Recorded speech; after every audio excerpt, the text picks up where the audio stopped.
Traffic today has just been a bad day for traffic. But I wanted to just say thank you for joining us. My name is Nicola Hines, and I serve as the voting coordinator for Cobb Collaborative Vote Your Voice Initiative. Cobb Collaborative is a nonprofit organization that educates, engages, and empowers local people and organizations to improve outcomes for children and families in Cobb County.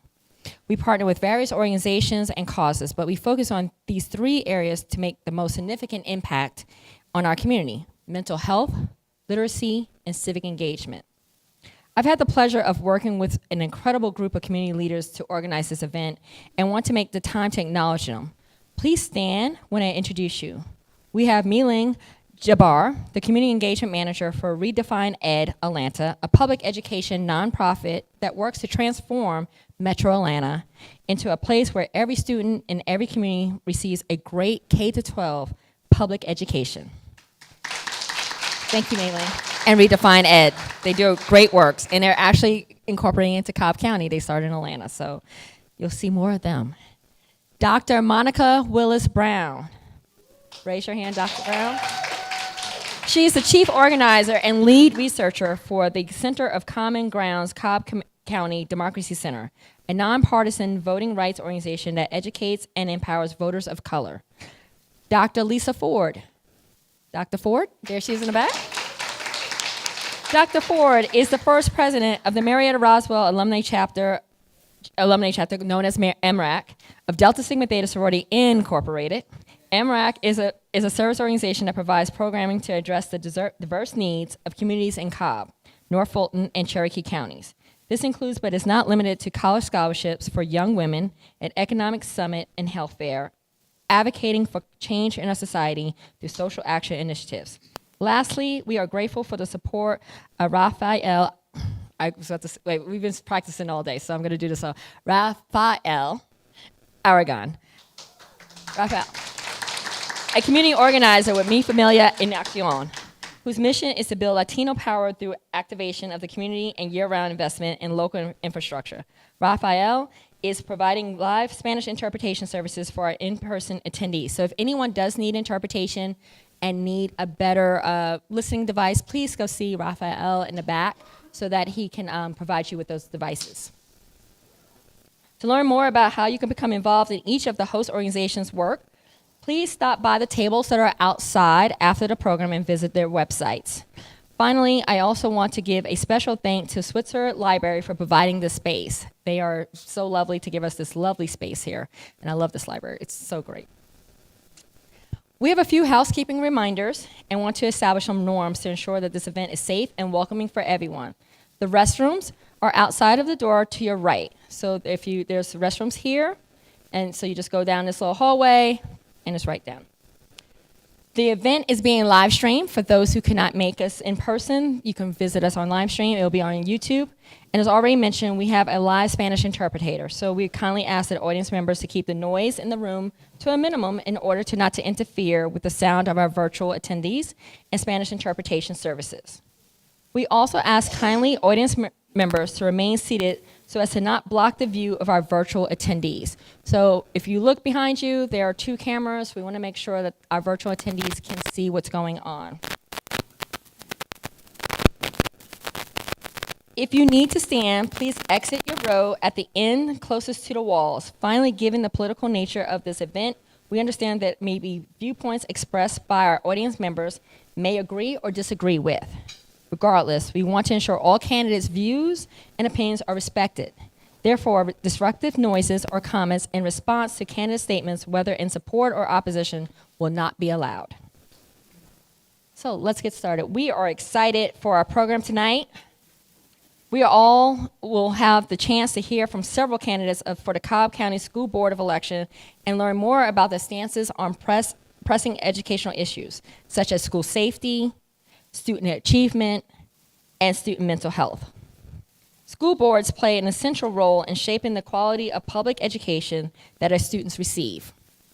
Cobb County School Board members are responsible for appointing the district superintendent, approving the district budget, and establishing policies that shape how schools operate. By voting for your school board members in the November 5th election, you all get to determine who holds this great responsibility. We hope you all walk away today with the insightful information that will aid you in making an informed vote for Cobb County School Board. Most importantly, this is a nonpartisan forum with all contested school board candidates invited. And I stated all school contestants were invited to the school board. While we repeatedly reached out to all candidates for their participation this evening, unfortunately, we did not receive confirmation from everyone. So the format of tonight's program has shifted slightly to include post 3 candidate who is running unopposed. Originally, as you saw the flyer, it was District 1, 5, and 7. For time purposes, we will not open the floor for questions from attendees, but we have incorporated questions that were submitted from the community members when they registered. All confirmed candidates received the rules ahead of time, and I'm going to highlight some of the main rules as a reminder to the candidates and for the audience purposes. 1, candidates opposing today does not mean that any of our organizations are personally endorsing any of the candidates that have shown up today. Each candidate will have 2 minutes for opening and a closing statement. They will have between 60 to 90 seconds to answer a question unless the moderator with notice to all candidates before asking a special question. Also, more or less time is answered a specific question. Because this is a forum and not a debate, rebuttals by candidates are not permitted. And I've done this for a long time. So we will be watching the rules and making sure that we do not do that and have a rebuttal going on. Candidates must limit their responses to the questions asked and refrain from personal comparison to other candidates. This is about them applying for their job.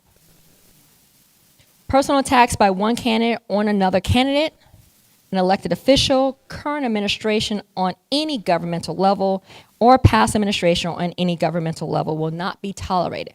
Once again, this is a job interview. So they should be putting their best foot forward of why they are the best candidate, not a comparison. I'm so excited to say that tonight we'll be joined by Dr. Vicki Benson, Post 1 candidate, Leroy Trey Hutchins, Post 3 incumbent and candidate, Laura Judge, Post 5 candidate, and Andrew Cole, Post 7 candidate. Thank you to each of them for making the time to participate in this forum. For those who are joining currently online, once again, all candidates were invited to participate this evening. For your awareness, the following candidates are also running for school board posts 1, 5, and 7, but will not be present this evening. Randy Shackhorn, Post 1 incumbent and candidate, John Crisador, Post 5 candidate, and Brad Wheeler, Post 7 incumbent and candidate. We encourage you to also reach their platforms to learn more about their priorities. Before we invite our candidates up, I'm excited to introduce our moderator for tonight, Mr. Chesley McNeil. Chesley McNeil joined 11 Alive in 2009 as the meteorologist for the morning and afternoon news and instantly became Atlanta's most popular on-air personality. In addition to his career in television, Chesley has taught both undergraduate and graduate level meteorology and earth science courses at several colleges and universities. He's been awarded the prestigious American Meteorological Society Seal of Approval and is a certified broadcast meteorologist and is the recipient of numerous professional awards. He is the member of the American Meteorology Society, the National Weather Association, and the National Association of Black Journalists, and a proud member of Omega Psi Phi Fraternity Incorporated. About to bring me back into undergrad, right? In 2013, he was named by the governor of Georgia to serve to the Severe Weather Task Force. Chesley was recently introduced into the 2024 class of the National Academy of Television Arts and Science Civil Circle for making a difference in television industry for 25 plus years. Please join me in welcome Mr. Chesley McNeil.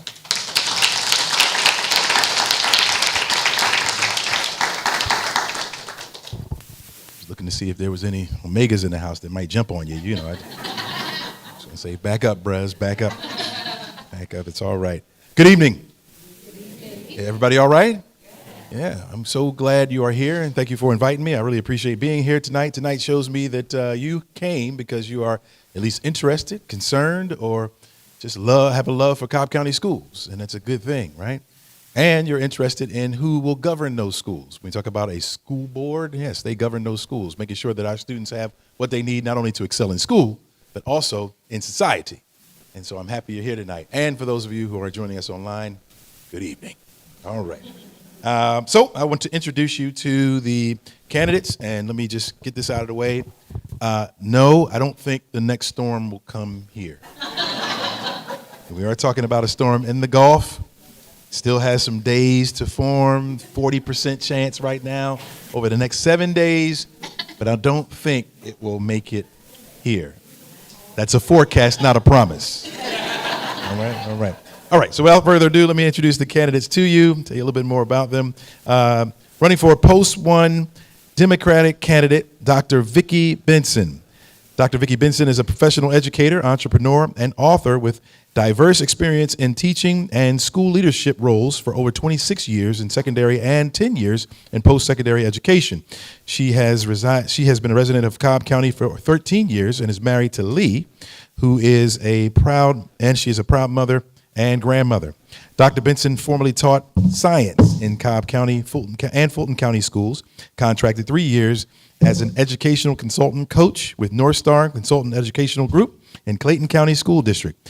She currently holds a Georgia Educator Certificate in Biology, National STEM Educator Certificate, and is in the process of renewing her Educational Leadership Tier 2 certification for Georgia. Currently, Dr. Benson teaches in Chambers County School District, which is located about 20 minutes from the Georgia line. Which side? West side, east side? No, I'm kidding. For those that, geologically challenged, where she is a STEM teacher and STEM specialist for grades K through 8. She also serves on the board of Cobb County Alliance to Prevent Substance Abuse and previously served on the Cobb Democratic Women as vice president of membership. She has volunteered and served as an evaluation director for programs with Destiny of Daughters Promise nonprofit organization. She is a member of Delta Sigma Theta and Sorority Incorporated. I know that part is important.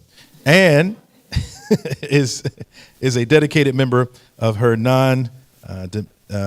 denominational church, Grace Nation of Atlanta in Kennesaw, Georgia. Dr. Benson is a graduate from Alabama State University, where she received her undergraduate and graduate degrees. She received her doctorate from Argosy University, Atlanta. That's Argosy graduates, alumni? Okay, all right. In educational leadership, K through 12. Ladies and gentlemen, Dr. Vicki Benson.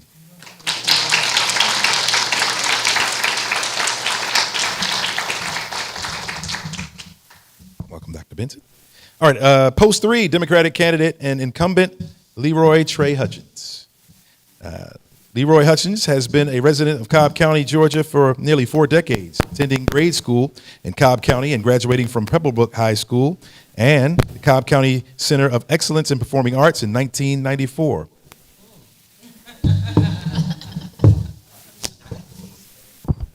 There we go. All right. Thank you. Pebblebrook High School and Cobb County Center for Excellence in Performing Arts in 1994. Trey later attended Georgia State University and American Intercontinental University, earning a BFA in Film and General Media, as well as an MBA. Trey is finalizing his doctoral studies at South College. Trey, as he's affectionately known, serves the community which helped raise him, as well as his sons Edward, Chemo, and Marlon. He is an advocate for public education and can be found serving South Cobb area schools and the state of Georgia in many capacities. Trey currently serves on the Cobb County School District Board of Education for Post 3, representing schools in Mableton, Austell, and Powder Springs. Trey also serves on several boards, including Georgia PTA, Austell Community Task Force, District 9 PTA, Lindley Middle School, PTSA, Community, and the schools in Marietta, Cobb County, as well as a state advisor panel member for the Georgia Department of Education and Special Education. In 2017, Trey formed the South Cobb Alliance, a steering committee committed to building a stronger South Cobb. Trey is also a graduate of Leadership Cobb, class of 2022, and the Regional Leadership Institute, class of 2023. Ladies and gentlemen, Mr. Trey Hutchins.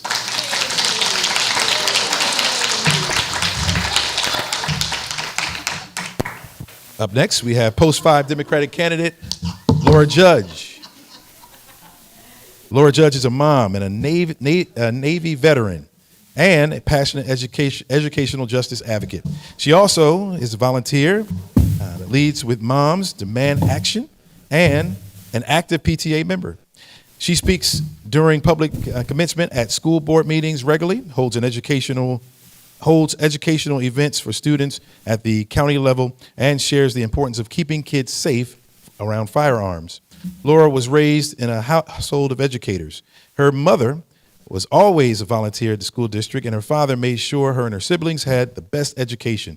When her family moved to Georgia, her mother became an educator with a daycare system, while her older and younger sisters became educators in the metro districts. While she admires their work in the classroom, Laura took a different path and became a scientist. Not mad at you.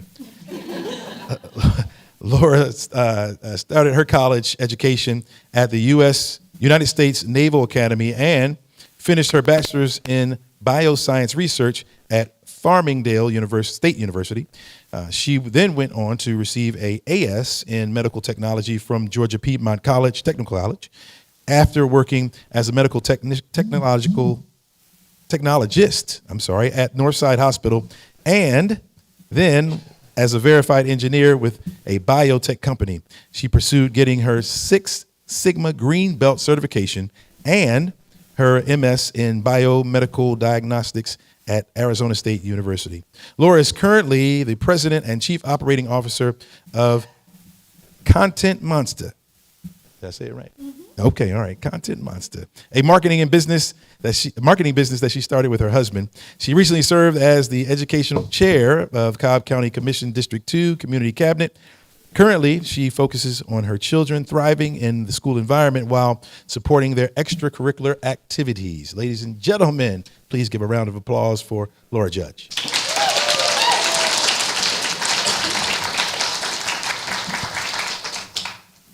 All right. And last but not least, Post 7 District candidate, Andrew Cole. Andrew Cole is a proud Cobb native and Cobb graduate. He is the son of two career-long government professionals, a county lawyer, and a public elementary school teacher. After graduating from Harrelson High School, he attended UGA, where he obtained a bachelor's degree in journalism and began his career as the director of operations for the Strand Theater on Marietta Square. He moved to Chicago and began a career in medical technology, receiving an MBA in marketing and data analysis from Loyola University, Chicago, and met his wife, Dina. The two began a family and moved back to Andrew's hometown of Marietta, and Andrew became involved in the community outreach and specifically CCSD, Board of Education activities. He is a proud and grateful husband, father of two, and immersed passionately in and cares about the community he serves and public education. Ladies and gentlemen, Mr. Andrew Cole.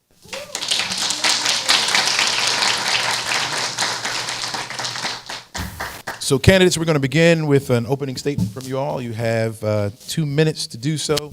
If you would pay right attention to the front, young, beautiful lady in the black dress with that fan. She's not fanning herself. That is a sign that you are halfway done, and then she'll hold it up again, and then the music will start playing. Mr. Sandman will come up and yank you. And so please abide by that sign. And once again, for those of you who are at home, we did invite all candidates to the forum, but we only got a response from the 4 that you see here today. All right? So if we can begin, sometimes I'll pick this randomly. So let's start with Andrew Cole. We'll start on the other. Good evening. Thank you, everyone, for being here. I am Andrew Cole. I grew up here in Cobb County, graduated from Harrison, as you heard, in 2006. And then after we started a family in Chicago, came back in 2020. And that was when, knowing we had kids now, I started paying more attention to the goings-on of the Cobb County School District. And immediately, on the evening of my first event, I quickly observed and concluded that we needed some improvements. And I spoke that night and asked for engagement and help. To date, I have not heard from my post member. I'm looking forward to that at some point. I know he knows how I feel now, but I do believe in community engagement, and that, among a myriad of reasons that I got involved in the first place, is why I decided to run. So I do look forward to serving the community as a school board member for Post 7. Thank you so much. All right, Laura? So good evening, everyone. I appreciate you all being here to make an informed decision about who your school board member might be. As most of the people up here and those that couldn't make it today, I'm sure we all want the same thing as successful schools. A little bit about me. For the past 4 years, I've been speaking at school board meetings. And at those school board meetings, I've spoke to community members, both there at the school board meeting and out in the community. And that's how I came about my platform, which goes over 3 main things: financial transparency, how they're spending our taxpayer dollars, and are they spending it well? Student safety. And then the third thing would be literacy of our students. We are currently hovering around 75%, which is great, but I also think that 100% could be better.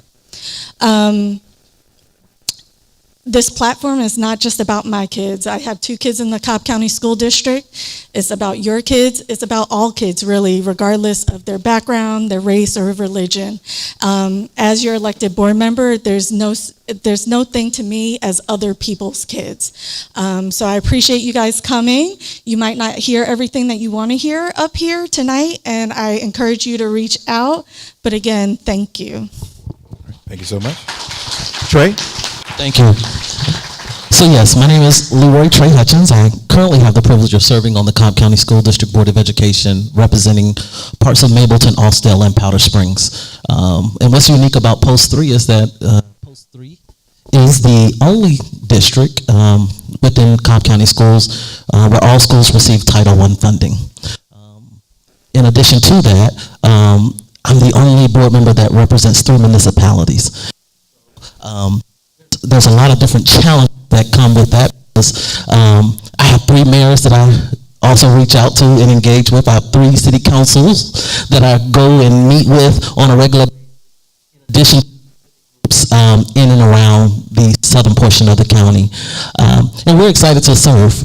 So you stuck with me for another 4 years, so I thank the community of Greater South Cobb for trusting me to continue to serve in this capacity. Our mission hasn't changed. We're going to change the narrative of schools in the southern portion of the county, and we're going to do it one school at a time. We're going to have improved schools. We're going to have improved ratings.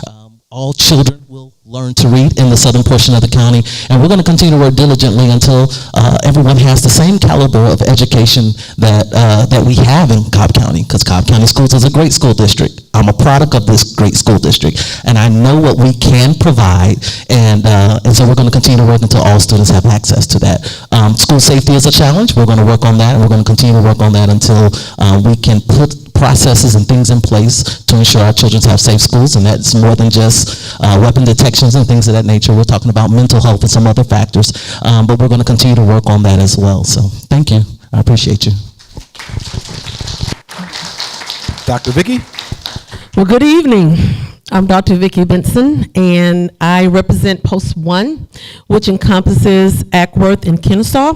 And I'm excited to be here and see the faces that we want to make sure that we are meeting you where you are needed, and we are accepting you as voices for our education pieces. So I don't like following behind other leaders because it gives me difficulty to explain exactly what I want you to understand about me. But I do want you to know that I am an accountable person, so I'm expecting accountability as I seek this position for this board. Also, fiscal accountability and responsibility is what is needed. We're also looking at school safety and as well well as making sure that we continue with the academic success for the students. Now, as your future board member, I want you to know that these are my priorities, and I'm watching the funds because we cannot do any frivolous spending. We have to make sure we're focused on our student needs on a daily basis. And thank you for coming tonight. I got a signal. Have a great. Thank you so much. Candidates, I'm going to ask that you remember to hold the mic up top. I think it's crackling because we hold it down the bottom. Yep, so all right. So we'll start off with a couple of general questions, and then we'll try to get to some of the questions from some general folks that wanted to ask questions. And so Dr. Vicky made her statement, so we're going to start with her. Doc Vicky, what are the top 2 or 3 challenges facing Cobb County School District, and how do you plan to address those challenges? The top 2 challenges as of right now is one of them is school safety. That is most important to me because I have grandchildren that attend the schools in Cobb County. And while I'm working during the course of the day, I actually follow to see exactly what is going on within this county itself. There is a plan that has been put on the books that should have actually gone through at this point or placed on the agenda, but unfortunately it has not happened. So with that plan, we need to make sure we're carrying it forth to put our children in the best safe environment that they can be in, especially when they're learning during the course of the day. And another priority is spending. You have to look at the resources that the school board has. They have a lot of money. Okay, and they want to take this money, they did want to take the money and, build a building that was $50 million, which did not say anything for what it would help with the students.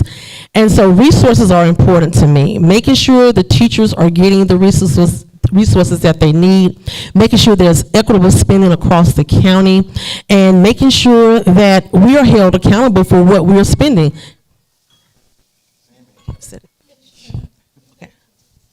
So when I look at what is happening right now, those are the 2 priorities that I have concerns with. We should stop looking at book banning. We should start looking at what's going on with our kids and making sure that they are healthy and well within the school district itself. Laura, same question. The top 2 for me, literacy is number 1 for me. I talk a lot about at the state level, we just had some laws passed for literacy in our schools. Unfortunately, it did not come with a fiscal note, but I've seen it work in our East Cobb schools. Our foundations have put forth with supplementing a teacher's salary to have Orton Gillingham and Wilson trained teachers, which use the science of reading.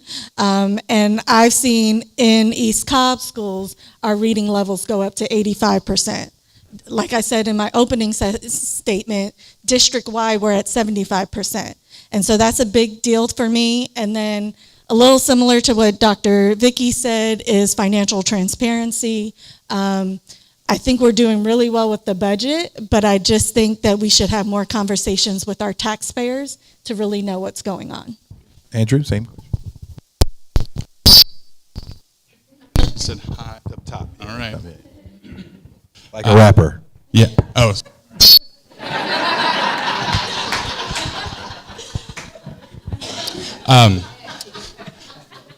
I get off a little easier because they've already touched on other aspects and ideas that I care very much about, so I want to add to that. And for me, that's going to be community engagement and transparency.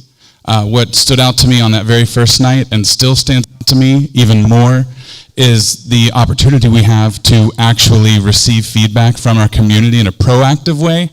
Right now, if you show numbers or you show up repeatedly, maybe you'll get replies. If you get in the media, you'll get a reply sooner, and it shouldn't be that way. We should be reaching out and not just sitting at the top of the castle wondering if people need anything, if they get noisy enough. That's not it for me. The second one would be just outright transparency.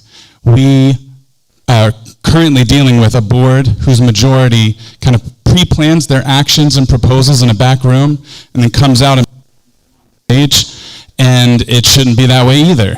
When you've got a board majority who uses their power to make a new rule that requires a majority of the board members to even add an item to the agenda, you now have a runaway dictatorship in effect instead of an actual democracy. All representatives who are elected for their posts should actually be able to address their community and add items to the agenda for consideration and discussion. Trey? Priorities, school safety would be my first priority. The second priority would be ensuring that every school in Post 3 has STEAM programming, such as STEM, dual language immersion, art integration, so that students have access to different types of programming that will help stimulate their academic growth so that we can start seeing some of the academic, closing some of those academic gaps that we currently have. And while I'm saying that for Post 3, I actually want to see it for all schools in Cobb County. Thank you. Keep the mic, Trey. I want to ask you this question, and this goes for all of our candidates today. School safety, obviously, you all mentioned that. It's become very prominent in our society, right here in Cobb County, especially due to recent events. In light of the school shootings that we have seen, what should the school district do to ensure the safety of our students and staff? As the board member who have experienced weapons showing up in your schools and shootings in our schools, this is challenging because I hear it from parents, from students, and from the district, from educators in those buildings. And so this is a very challenging question. Number one, because the Board of Education, we are not an operational body. We are a governing body, and all we do is set policy. The superintendent is responsible for the operations of the school district and keeping schools safe. And so it's challenging because we operate in a couple facets that controls the budget and things of that nature. We hire superintendents. We also evaluate superintendents. But the one area that I want to focus on is the budget and ensuring that we are setting aside monies allocated for safety, whether that look like electronic detecting devices, whether look like at cameras, whether it was not necessarily metal detectors, but weapon detection. What we're talking about as far as mental health. Do we need more counselors in our building? Do we have the right programming in place to ensure that children are safe in the building, that they're being kind to one another, and that we have the right policy for bullying? So my area is still going to be public safety. It's going to be more than just weapon detection, but making sure that we can address the needs of the whole child. Dr. Vicky, same question. First of all, they need to get the safety plan on the agenda. That is the number one priority right now because they're not addressing those issues. And I attended the last board meeting and it was still not even on the agenda. And then that weekend they had another shooting, even though it was in the middle school at a football game. So the problem is that other board members are not addressing what is happening, and they can call a meeting. They can actually call a meeting with the superintendent. The superintendent is supposed to make sure that the community understands what is being done to make sure that our students are safe, but he's not doing that, and he's calling the shots, and he doesn't know his position either. So my thing is make sure that the school safety plan gets on that agenda, and it needs to be on the next board meeting. Andrew? So in addition to, again, everything that's already been mentioned, I have to speak about the night that I announced my candidacy. One, I got involved in the first place because of school safety. The part-time armed mercenary safety policy that was proposed 2 years ago and rubber stamped caused me a lot of alarm, and it still does. I asked for more specificity regarding the training that it said it would require. You require training? What kind of training? You require certifications? What kind of certifications? And then the policy ends with, and if the superintendent deems it needed, he can approve anyone he sees fit. And it's just too broad when you're dealing with something as volatile as armed security in our children. And I want the very best. I understand what needs are and can be, but we have to put mortar between those bricks so that we can rest more assured. Secondly, regarding the shooting that occurred in the parking lot of McEachern earlier this year, the community wanted to come together and speak to their board. And some board members were present, the superintendent was not, and it would make sense to use one of the large facilities on McEachern's campus. They were barred from that because the school safety discussion that the community wanted was a political event. So they had to meet in the back of the Powder Springs Library instead of using a large accessible facility. On week 2, just because he's here, I'm gonna pat him on the back for it. They did allow for a second meeting to occur if someone covered the costs of using the facility that evening. That person was Trey Hutchins, whose post doesn't even include McEachern. That school is in post 7, which I'm running for, and as someone who grew up in Powder Springs, it was deeply disappointing to see how poorly that evening was held because the community was there, they came up with great ideas, and they were essentially ignored. Laura, would you like to answer the question as well? So I'm going to take a different approach than the other 3 up here. So school safety is something I've been talking to the school board about since 2021. We have what people call hard schools. We have an alert point system similar to letting folks know teachers can alarm. We also have post-certified school resource officers. What I have been encouraging this board to do, like Mr. Hutchins said, we're more the governing body, is to remind parents about securing their firearms at home. You have 75% of school shootings come from kids who get their firearms from their house or someone that they know. So I have encouraged this board to remind families to do that. Also, I talk a lot about the state level because I feel like all our governing bodies should work together. The governor just signed for $45,000 per school for school safety. I'm asking and encouraging this board to put that into mental health resources, to let the schools know whether giving it to the parents to let them go to therapists or hiring more counselors to address the mental health needs. Because since what happened in Winder at Appalachia, I've heard from parents and students afraid to go back into school because of the shooting up there, and then our schools were getting threats right after. And so that's why they had wanted to speak to the school board about safety.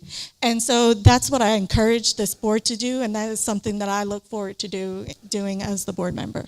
All right, Laura, hold on to that mic and answer this question. While the Cobb County School District is one of the highest performing school districts in Metro Atlanta, we've also seen disparities in student achievement outcomes across student subgroup populations. For example, according to a 2023 College and Career Readiness Performance Index, at elementary school level, 86.9% of white students are reading at or above grade level, while 64.6% of black students and 59.1% of Hispanic students are reading at or above grade level.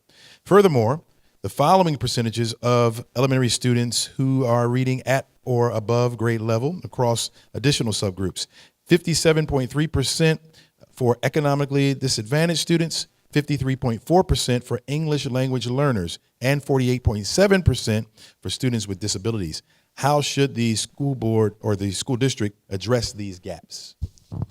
So again, that goes back into the literacy. Again, it kind of trickled down from the state that we have to put these programs in that follow that structured literacy or science of reading, because we have seen it work in the post-5 schools. We have seen our reading levels go up, and I think we can see that across the district. And I'm excited to work with this board and the superintendent to see that increase reading level across all groups of folks.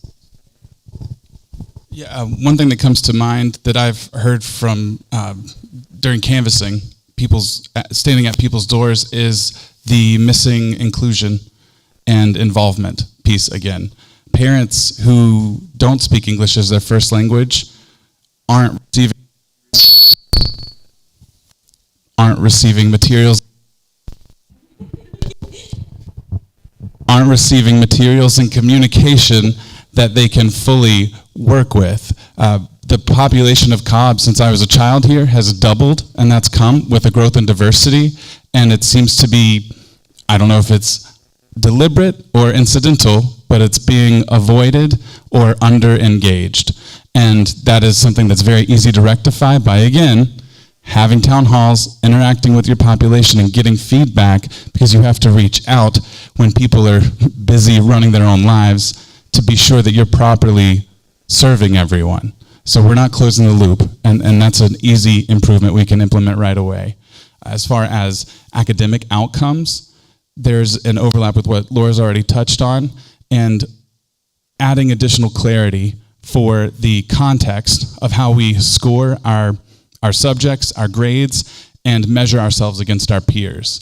You'll see often we say we're the best in X, we're number one in Y, and we're not holding proper context there. You can compare yourself to every school in the country, but should you necessarily? I would want, with house values, you look at comps, what's nearby, and that gives you a ballpark. If we're going to compare ourselves, we need to look at like districts and grades. Trey? Thank you. If I was to give Brunessa my checkbook, she would know what my priorities were based on how I spend my money. And so when I'm looking at the challenges of having a very diverse school district, again, Post 3 is the only district where all the schools receive Title I funding. That's an indicator that lets you know that the community is economically disadvantaged. And while we do receive funds, title funding, I'm always asking myself, what is the return on investment?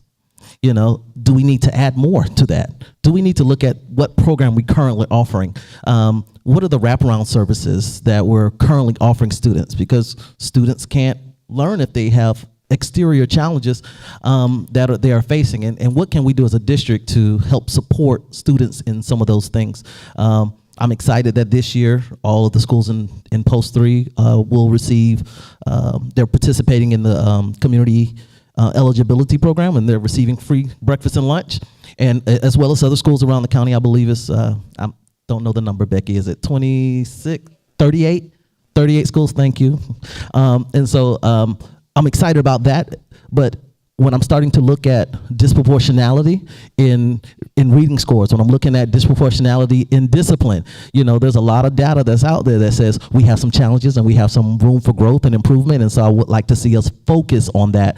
The state currently has a formula out notating the lowest 25% of performing schools, 25% of performing schools in the state. We have those in Cobb. 3 of them happen to be right down the street. My children went to them. And so I would like to see focused attention on those schools and having a plan of action for them to improve and get off that list. So, thank you.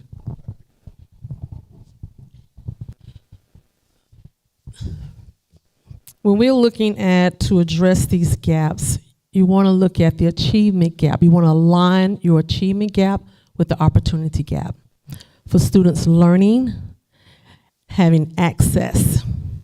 If students are having access, we're able to focus on the proactive data that sits before us to make sure that our students are learning within the classroom itself.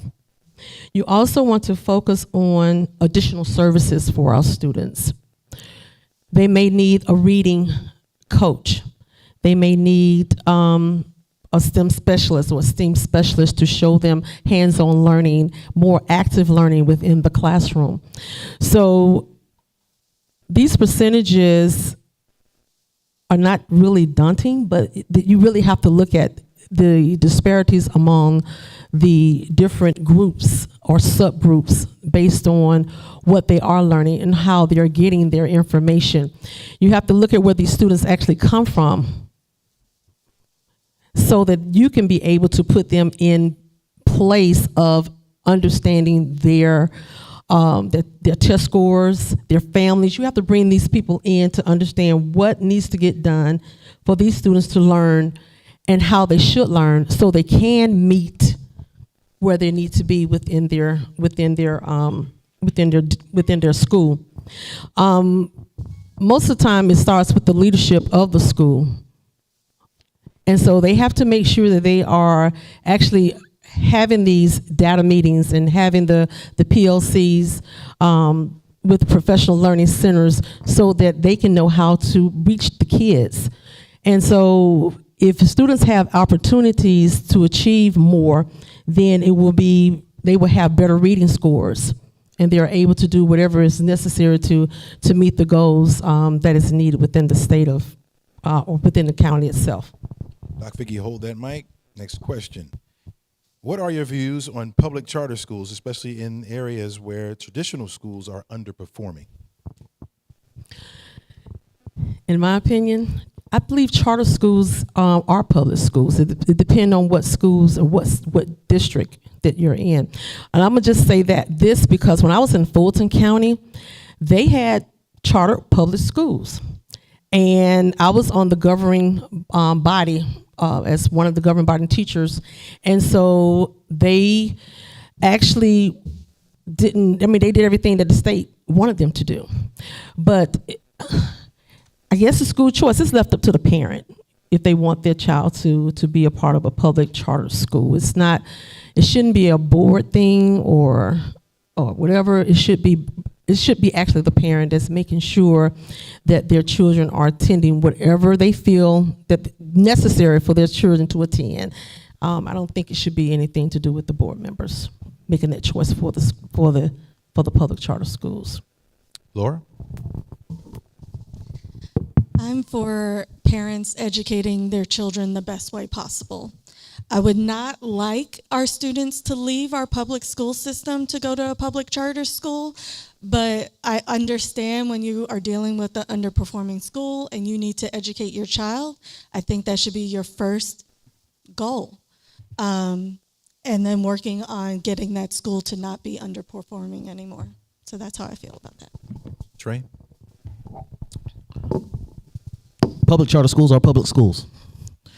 And I actually work in a public charter school. Go Trailblazers. And so I think the narrative that charter schools are less or I'm not really sure what the issue is. But what I will say is I believe that parents should be able to choose whatever learning option is best for their child. And if that happens to be charter school, then we go with charter school. In my area, my predecessor, David Morgan, was an advocate for charter schools. And I fought him, oh my gosh, I was at every rally, I was at every meeting, and I was like, nope, we ain't doing that. Until I began to sit in this seat. And then I had to call him and say, hey, I need to take you out for steak and a beer, and I need to apologize. Because again, if we can't meet the need, someone has to meet the need. And so whatever option that looks like for parents, I'm for it. Thank you. Andrew? Thank you. Going along with what Trey was just talking about, I think interest or need to the point of citizens and parents and caretakers asking for a charter school option is indicative of the shortcomings of a public school district. And it would be my goal and dream for the bus that comes to your neighborhood to take you to a school that is perfectly sufficient, if not exceeding. And I know we can't fix everything overnight, but it's connected again to feedback and engagement, because in an ideal relationship, all of those needs that people feel aren't being addressed or funded or served properly could be, and then your charter schools are your existing public schools. That would be my ideal outcome. I have heard again from people on their front porch about what they're running into and how they arrive at that place. So I completely understand and sympathize with the need and the interest, but there's a way to bridge the gap that exists right now. And that's what I would want to explore first. And in that, if something is still failing, I do understand the desire to create a more formal management system, but I would like to try to fuse that, if at all possible, first. Okay. Laura? Are you answering? Did I miss anybody? No? Well, we're not going to make you answer again. But I will take the next question. I'm going to give you the next question. For those of you who are just joining us online, we have 4 candidates up here, 7 in total, but we invited everyone. Everyone didn't respond, so that's why we have our 4. And thank you all for being with us once again. So let's move on. Students' well-being and mental health has become a prevalent topic across many school districts, including right here in Cobb. What is the best way for schools to address students' mental health needs? Laura. So again, with Post 5, we have very rigorous schools over there. We're, Post 5 covers the Walton, Wheeler, and Pope High School areas, a little bit of Sprayberry as well. And it starts in kindergarten. These kids getting the anxiety, the push to succeed and do well. So again, I think it comes down to counselors. I think it comes down to that community involvement, talking to the counselors, talking to the admin team, letting them know that their kids are struggling, and that's okay. It's okay to fail. Something that a counselor has told one of my children, it's okay to fail sometimes. To kind of get that pressure off, and then they can keep thriving in their environment. Trey? Thank you. When it comes to mental health, I believe we have some of the best counselors in our schools right now currently. But I want to make sure that they have all the tools that they need in their toolbox to meet the needs of our children. When we're talking about being culturally competent and making sure you have the pedagogy to actually reach every child, that's training, that's a skill set. And so it's great to have a counselor. I believe we may have our numbers pretty there. Let's just say, what is the number? Is it 250 per student? Am I correct? School counselors. And I think we're somewhere around 400-ish, and we may be better than most in the state with that because we have adequate resources, but can we do better? Absolutely. A couple years ago, 2 young ladies came to the board meeting, 2 girls from Pebblebrook High School, and they said, hey, we need more mental health counselors because in high school they have guidance counselors who are working on transcripts and making sure you graduate, or school counselors, right? So I just text someone and I said, hey, can we get someone who can help address the mental health needs of those students at this school? And we had it. We were able to get it done and able to get that allotment in place. Students need more than what we're offering. And so I would like to see us be able to address some of those mental health needs, specifically in high school, around having more supports around school counselors to help address some of that mental health in the high school space. Thank you. Dr. Vicky? As Trey has mentioned about the counselors, yes, we do need the counselors to make sure they're intervening in many cases with our students. I have noticed that our students at some point do decline a lot during the course of the day. They get frustrated, they're not able to function, they're not able to complete their assignments like they need to. So, and the support actually comes from home too as well. So if we are coming together as counselors, teachers, community leaders, or whomever that we can bring in to help with our students would be great. I am a part of the Cobb County Alliance for Prevention of Substance Abuse, and so they do partner with some of our schools here within Cobb County, but some of them the principals will not let them come in to help with our students who may be suffering from substance abuse. So I'm looking forward to seeing if we can get them to partner with other schools, because we do have issues with that happening with our kids, and especially now that we are we're post-pandemic, something else has come about with the COVID. But I'm hoping that we can have more resources and more services for our students who are having problems or who are struggling with different things that are happening within their life circumstances. Andrew? I love Laura's idea about starting early. My daughter came home last night and asked my wife, can you please check my folder, because she can't read what homework is right now. And so I saw it and heard about it firsthand, how it happens that early. And so I love that idea. the ratio that Trey touched on is a key part of that, and there's not really another way to fix that without funding and staffing. And if you have hundreds of millions of dollars more in your budget because home values have gone up and you've left your millage rate high, where's that money going? And is there something that matters more than our children's mental health? And that's preparing them to succeed in the classroom and then also in life. The second part of that is crisis management training. And regarding, I mean, it's connected to school safety. And so a quick answer is, oh, metal detectors or guards. Okay, let's look at what's been measurably proven to reduce instances in the first place, and it's crisis management training, identifying students in need, reaching out to them and giving them access to the services that can help them channel that.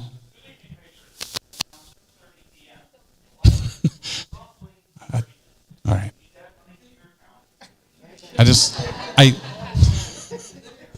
Sorry, it's.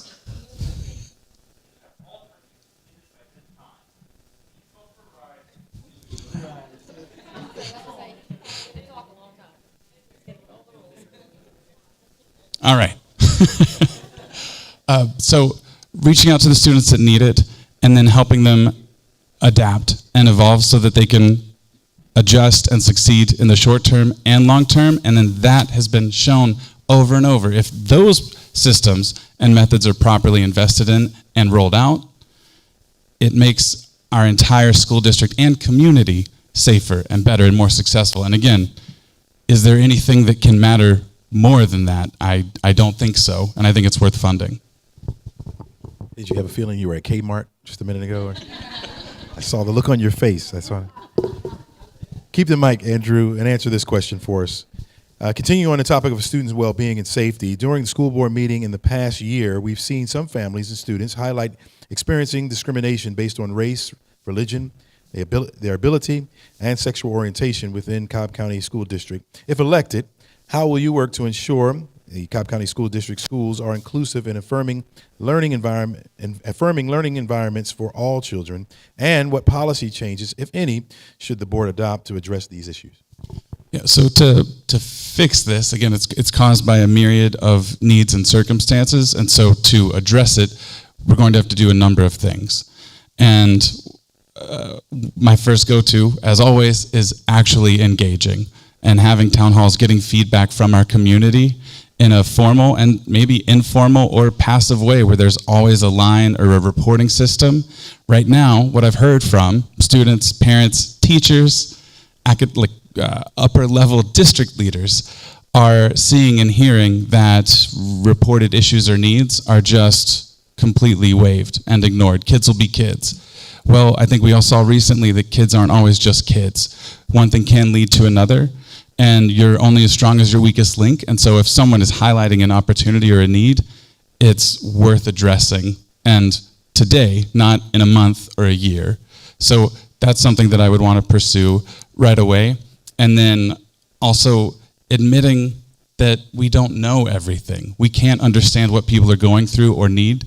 And instead of resting on, I would say, political partisan laurels, we're okay with being open to feedback and recommendations from specialists and not politicizing perfectly successful anti-bullying plans and measures that have been shown to work in an academic setting, because what works is what matters, not what we want or feel. Dr. Vicky? To be inclusive and affirming learning environments, you have to include the parents. That is first and foremost. And you have to make sure that the parents are involved all the time. And you must be able to communicate with the parents all the time. I find myself communicating every day, even on my personal cell phone, calling parents, talking to them about what the issues are to see if we can resolve those issues. So we have to come together to make sure that the parents are involved. That is the number one thing. This is how it operates in a school setting. We just can't do this job by ourselves. So we want to make sure the parents are part of our advisory committees, making sure that they have their own opinion and tell us some things that they would like for us to do, and then we actually cooperate with each other to make sure it happens within our school districts. So policy changes. We have to put the public back in education. That is the number one thing. We can't silence the public. We have to make sure you are involved and making sure that we are coming together as one. Okay. Laura?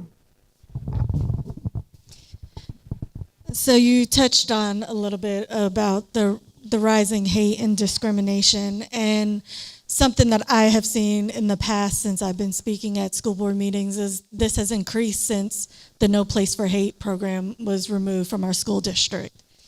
And it is something that I have encouraged this board to implement back into the district, or another comprehensive program.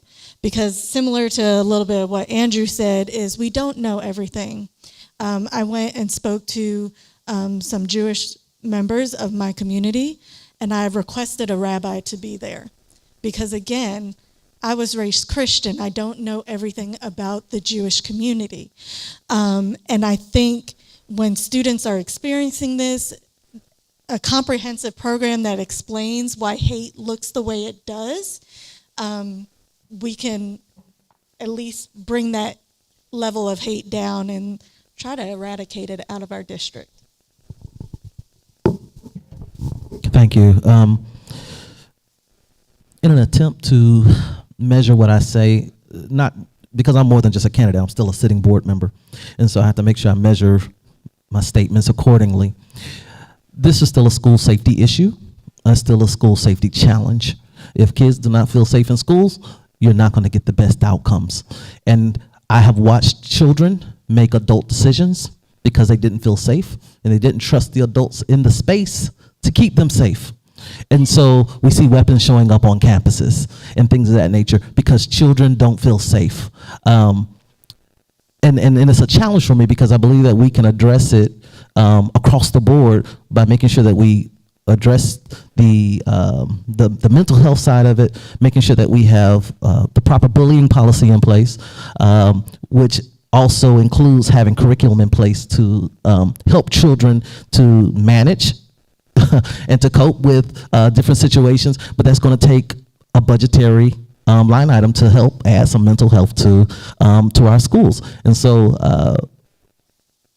I think we can address it. I believe that we can do it as a district. It's going to take the entire community to do it because this is just not a school district problem. I believe it's going to be a conversation that we have with our county and our community service board and other players in Cobb County as well, because I don't think we can do it alone, and I don't think we should do it alone. And so it's going to be a very challenging way forward to make sure that we address the needs of all students in Cobb County. Trey, you mentioned the budget, stay right there. The part of the responsibility for the school board is approving the district's budget. The 2024-25 general fund budget was about $1.6 billion. What are your thoughts on the current budget for the school district, and what are your budget priorities, and how will you work to ensure these priorities are taken into account during the budgeting process? Okay, thank you. I approve the budget. One of the ones that said yes. So I think the budget's fine. But I want to make sure that we're clear. We approve a budget that is presented to us, and these are this is a balanced budget that's given to us from the superintendent. So oftentimes, again, it's going to take ensuring that every board member has the ability to address the concerns of their constituency and then turn around and see those things end up in a budget. And so that's part of the challenge that I would like to see us moving forward to ensure that we are addressing the needs of the entire community in how we spend our money. And so I believe that's going to be part of it. When it comes to the budget, I think in Cobb County, I am one of 3 people that have a certificate from Georgetown University in education finance. I believe Becky Saylor has received hers just recently, and Alicia Thomas Searcy. And so when I'm looking at the budget and I'm looking at different line items, I believe that there is a way that we can get closer to meeting the needs of children and getting the money into those teachers' hands to make sure that they have the resources that they need to properly address concerns and challenges within their classrooms.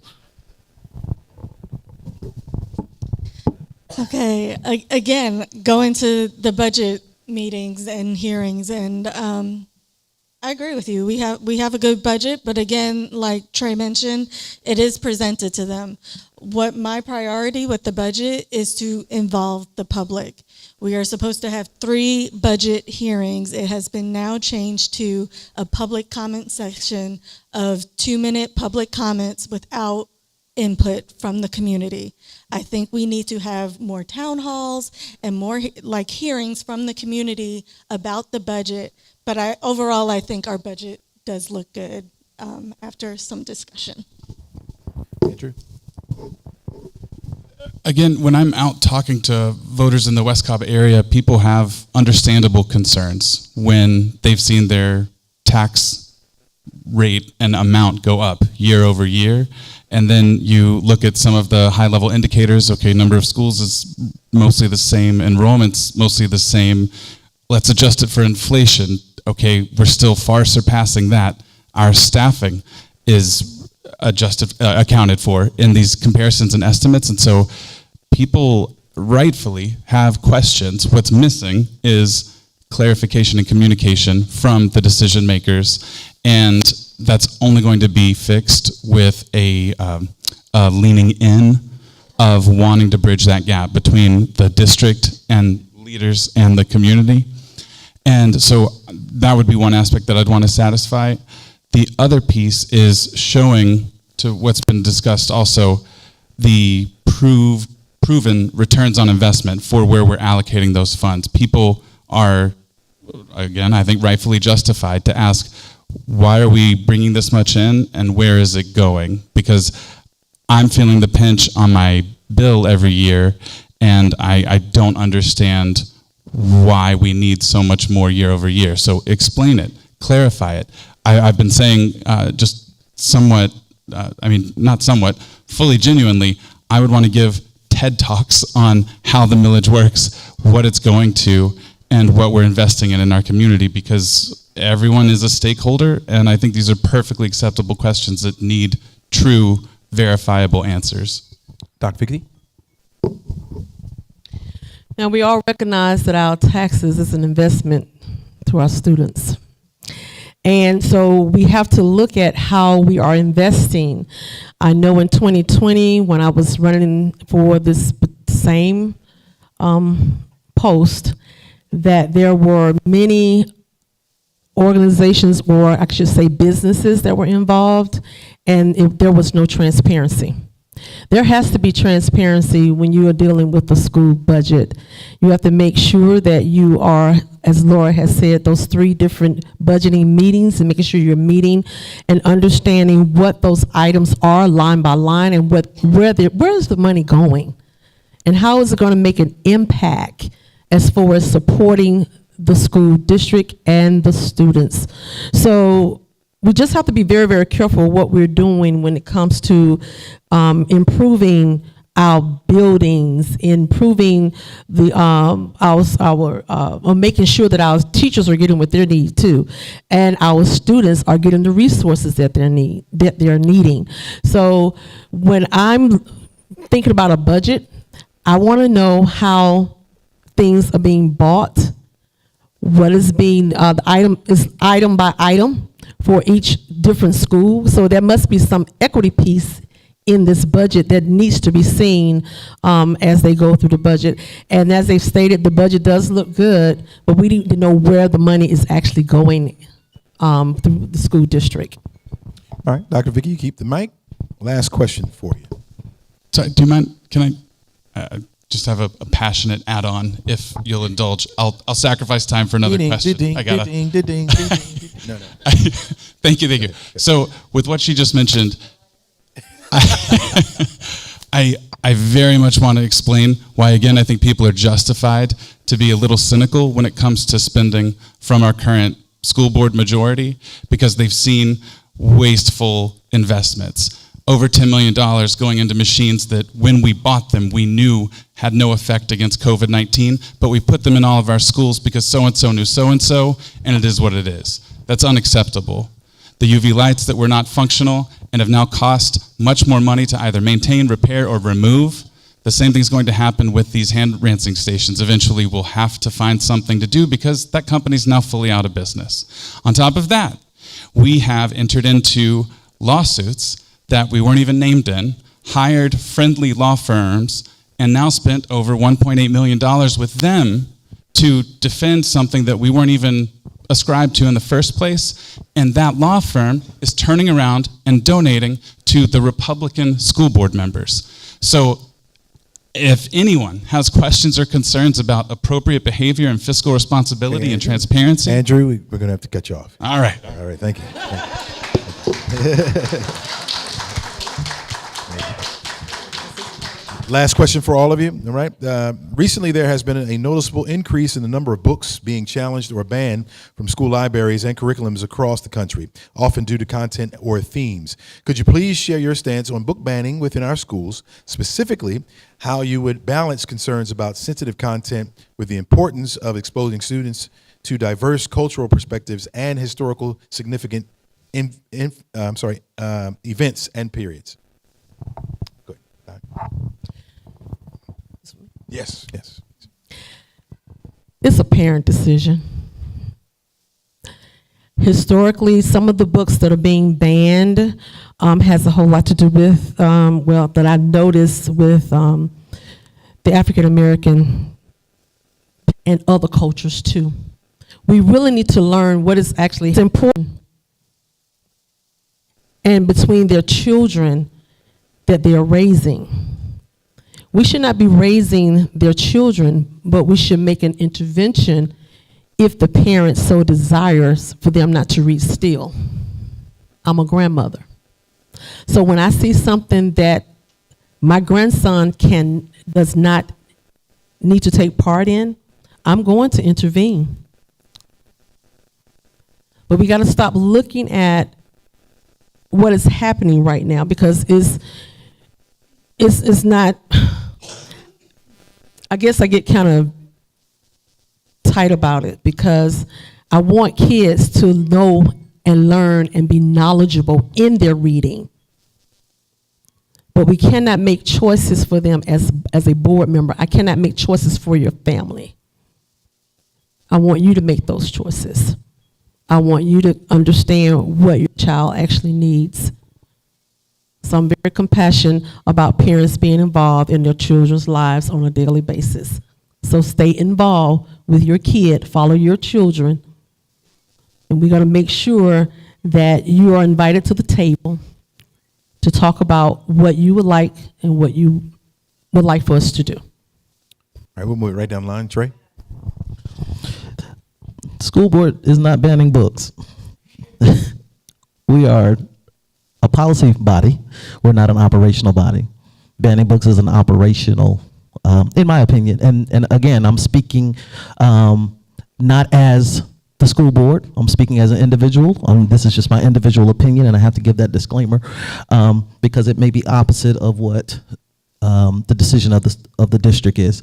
But I look at this as a operational failure. Books were purchased. They were on the shelves. And, you know, whether you like the books or not, someone had oversight. Someone logged them into the system. Someone put them on the shelves, whether you like the books or not. And it is not the purview of the school board to make that decision. It is an operational matter. And this, again, it's my opinion. I believe that the current conversation around it is a political distraction because of the diversity of Cobb County. The law talks about restricting, not necessarily banning, and so I have some challenges in when we do more than what the law actually says that we should be doing, and then I have to be clear too. There is not a board member that is in favor of pornography in schools. There's not a board member. I don't care what board member you talk to, or candidate. There's nobody here, as a parent, there's no parent here saying, we want porn in your schools. How ignorant is this message? Like, I have never in my life seen something so just puffed up to be made more than what it is. Kids ain't reading. Let's get down to it. I don't care about that situation because the kids in my district are not reading. That's the bottom line. They're reading on third grade reading level. They not.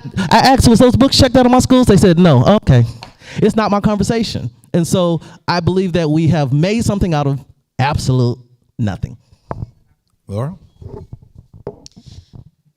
So going off of what Trey said, it is an operational thing. So a lot of people don't understand the difference between board and district. And it's coming down from the district, specifically from the superintendent. And I truly think that he's trying to protect children. What I worry about is the unilateral decision that he is making, and that it can be a slippery slope. So if you want to take books out, I really think that the parents need to be involved. There needs to be a transparent process, ways to get books removed or restricted, like Trey said the law says. And that's kind of where I stand with it. I feel like it can be a slippery slope. And if the parents want to have a say, they should come to their elected board member versus who is hired by the board, who is not an elected official. I appreciate what's already been touched on, and to add to that, it's, again, connected to getting feedback from parents, educators, media specialists who have masters and doctorates in their materials that they're selecting. What is their rationale and reasoning for selecting this? And on top of that, if something is uncomfortable, I welcome parental approval for certain aspects. On the other side of that, if a student is standing in front of you at a podium at a board meeting and moved to tears because they're explaining why the removal of that material hurt them because it makes them feel unwelcome or less than in their community, that warrants a lot of concern as well. And in that, we have to once more close that loop so that we understand where people are coming from. The last concern that's also tied to this for me is that outside groups have access to our upper level district leaders and a 1 to 2 day turnaround for materials being removed unilaterally without any sort of community or employee or parental feedback. I think it's completely wrong.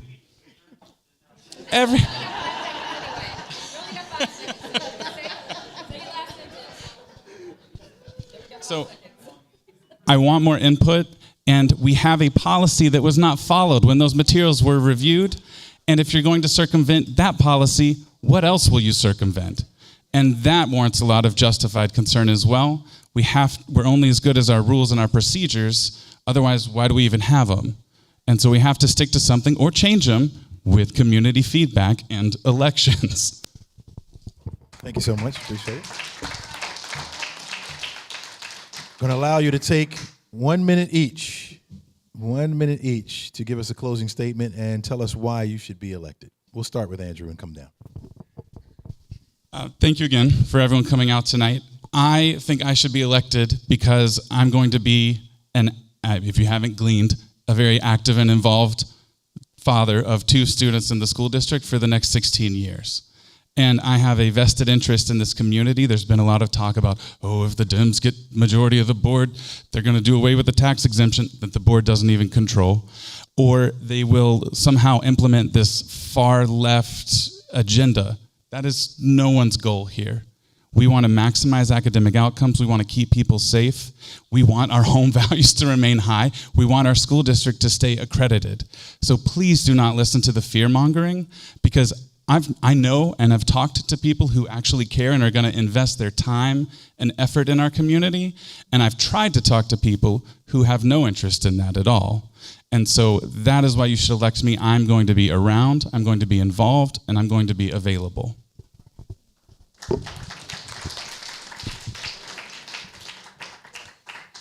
So again, to echo Andrew, thank you everybody for being here, listening to us.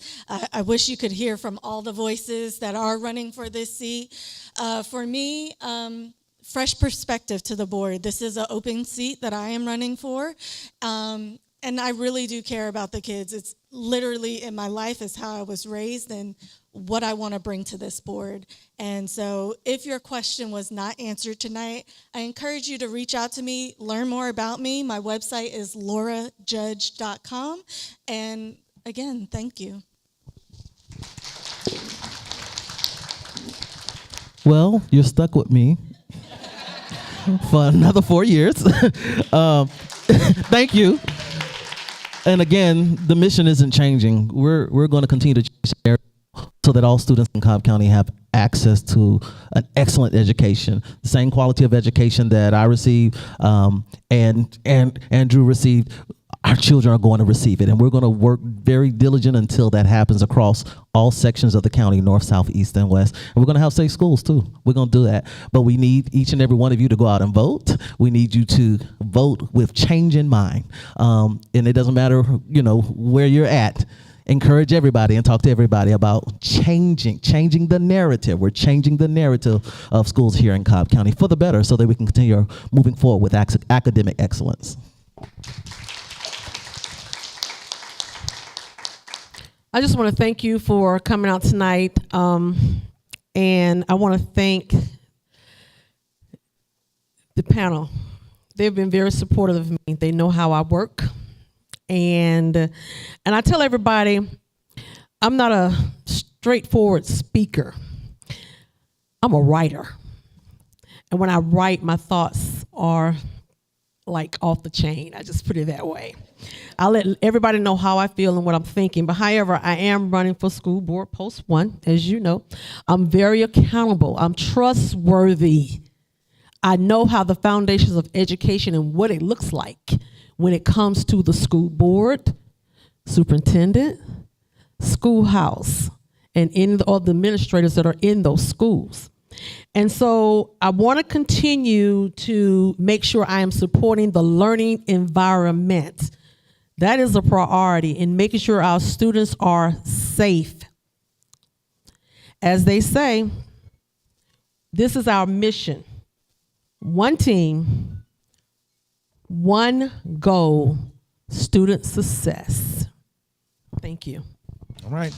Let's give a big round of applause for our candidates, Dr. Vicki Benson, Leroy Trey Hutchins, Laura Judge, and Andrew Cole. Thank you all for coming out tonight. Before you leave, don't leave yet. All right, we have some important information about this program, and I'm going to bring up Miss Meeling Jabbar with Redefine Ed Atlanta for a few reminders about the school board elections. All right, thank you, Mr. McNeil.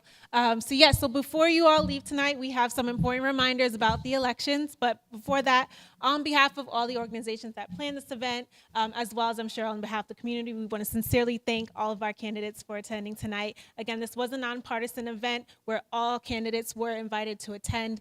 These were the ones that showed up. So thank you guys for making the time to speak with community, share your stances. And also, huge thank you to Mr. Chesley McNeil for moderating this event for us. And then lastly, thank you all for attending. Really, this event was for you all. We really truly hope it was informative. As Ms. Judge mentioned, maybe not everything was brought up, but we encourage you to do your research, to continue asking questions, to make sure that you are making an informed vote. So before you leave, election reminders. Election date is Tuesday, November 5th, same day as our presidential elections. Early voting will take place between October 15th and November 1st. During early voting, you can vote at any of the polling sites in your county. However, on election day, you must go to your assigned polling site. So remember that. If you're not registered to vote, the deadline to register is next Monday, October 7th. We also have a voting table here, voter registration table. So you can go see Vote Your Voice with Cobb Collaborative to register to vote today. If you are registered to vote, we also strongly encourage you to check your voter registration status.